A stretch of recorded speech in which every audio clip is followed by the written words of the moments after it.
Bismillahirrahmanirrahim. Assalamualaikum warahmatullahi wabarakatuh. Perkenalkan, nama saya Ihsan Hasanuddin. Saya dari kelas 12 Bahasa Dira.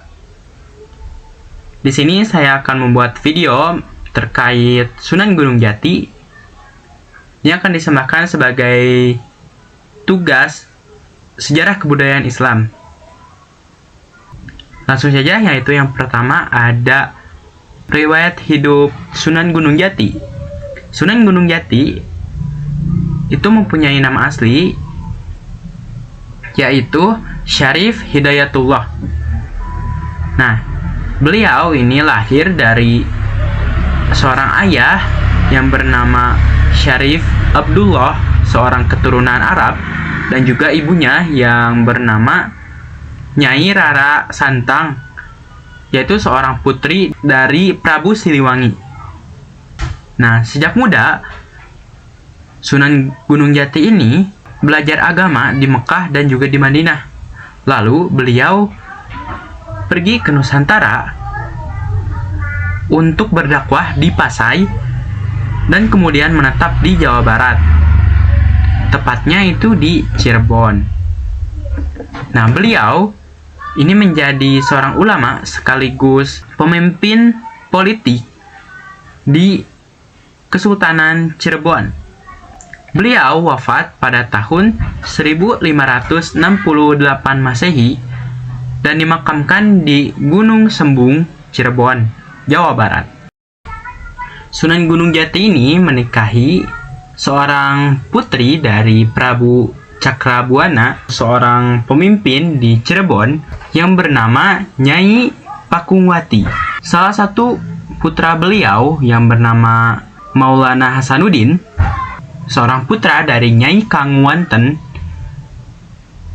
merupakan sosok putra yang berpengaruh di Cirebon dengan mendirikan Kesultanan Cirebon, menjadi tokoh yang berpengaruh di Banten dan mendirikan Kesultanan di Banten. Lalu, apa saja sih peran dari Sunan Gunung Jati ini? Nah, yang pertama itu ada mengembangkan dakwah di Cirebon, Banten, Kuningan, dan juga Sunda Kelapa. 4 daerah ini menjadi cakupan utama dari Prabu Siliwangi untuk mengembangkan dakwah di Nusantara. Lalu yang kedua ini ada mengokohkan Kesultanan Cirebon sebagai pusat dakwah dan pemerintahan Islam. Sunan Gunung Jati ini yang berkediaman di Cirebon tentunya berperan penting dalam menegakkan fondasi untuk meningkatkan sumber daya manusianya agar senantiasa untuk berdakwah dan juga menjadi pusat pemerintahan Islam. Lalu yang ketiga itu ada berperan dalam pendirian Kesultanan Banten. Seperti yang tadi sudah disinggung, bahwa Kesultanan Banten itu didirikan oleh anaknya sendiri atau putranya sendiri yang bernama Maulana Hasanuddin. Nah, namun ada sumbangsi dari Sunan Gunung Jati yang memperkuat fondasi Kesultanan Banten. Lalu yang terakhir atau yang keempat itu ada terlibat dalam pengusiran Portugis dari Sunda Kelapa sekitar tahun 1527 Masehi bersama Fathahillah, yaitu seorang sahabatnya. Nah, peristiwa tersebut itu melahirkan sebuah nama daerah, yaitu Jayakarta. Pada masa kemajuannya, yaitu pada pertengahan abad ke-16, kepemimpinan dari masa Sunan Gunung Jati ini memiliki ciri-ciri. Yang pertama, itu Cirebon menjadi pusat kerajaan Islam terkuat, bebas dari pajajaran. Yang kedua, itu ada Islam menyebar pesat di Sunda. Nah, hal tersebut itu bisa kita rasakan, teman-teman, pada saat ini, karena Sunda menjadi salah satu suku atau etnis yang mayoritas agamanya itu Islam. Yang ketiga, itu ada perdagangan di pelabuhan Cirebon yang berkembang secara pesat dengan didatangi pedagang dari Cina, Arab, Gujarat, dan juga berbagai belahan wilayah di Nusantara.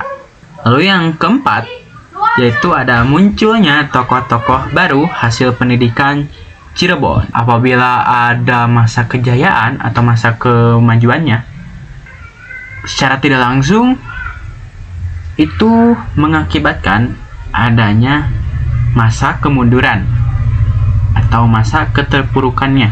Nah, ada pula masa kemunduran dari Sunan Gunung Jati ini atau Syarif Hidayatullah ini dengan beberapa penyebab. Yang pertama, yaitu perebutan kekuasaan di antara keluarga kerajaan. Yang kedua, yaitu terjadinya perpecahan menjadi Kasepuhan Kanoman dan Kacirebonan. Yang ketiga, Cirebon kemudian berada di bawah pengaruh Mataram sehingga kekuasaannya itu berkurang. Dan yang terakhir ini ada masuknya VOC atau dari pihak Belanda yang melemahkan terjadinya penyebaran Islam atau ya menjadikan masa kemunduran dari Sunan Gunung Jati ini menjadi semakin tinggi. Mungkin itu saja yang bisa saya sampaikan. Jadi apa sih yang bisa didapat? Jadi Sunan Gunung Jati itu merupakan seorang tokoh yang berpengaruh di Cirebon, Jawa Barat dalam hal penyebaran dakwah Islam. Namun tidak dapat dipungkiri juga teman-teman bahwa beliau juga mempunyai masa kemajuan dan juga kemunduran. Masa kemajuannya, beliau dapat menjadikan Cirebon itu sebagai pusat dakwah dan juga penyebaran agama Islam. Nah, adapun anaknya yang berhasil mendirikan Sultan Banten yang menjadi kesultanan pertama dan merupakan puncak kejayaan yang dicapai oleh Maulana Hasanuddin, yaitu ya tadi anaknya, pada masa Sultan Ageng Tirtayasa. Nah, pada masa kemundurannya ini ada dari faktor internal maupun eksternalnya. Dari faktor internalnya yaitu perebutan kekuasaan yang terjadi antara keluarga yang menyebabkan kesatuan atau fondasi dari suatu kerajaan itu retak. Nah, sehingga terjadilah perpecahan. Lalu ada pula faktor eksternal, yaitu masuknya VOC atau Belanda yang merusak sistem politik pada saat masa kepemimpinan Sunan Gunung Jati. Sekian saja dari saya, mohon maaf apabila ada banyak salah dalam tutur kata. Terima kasih atas perhatiannya dan sampai jumpa di lain waktu insyaallah.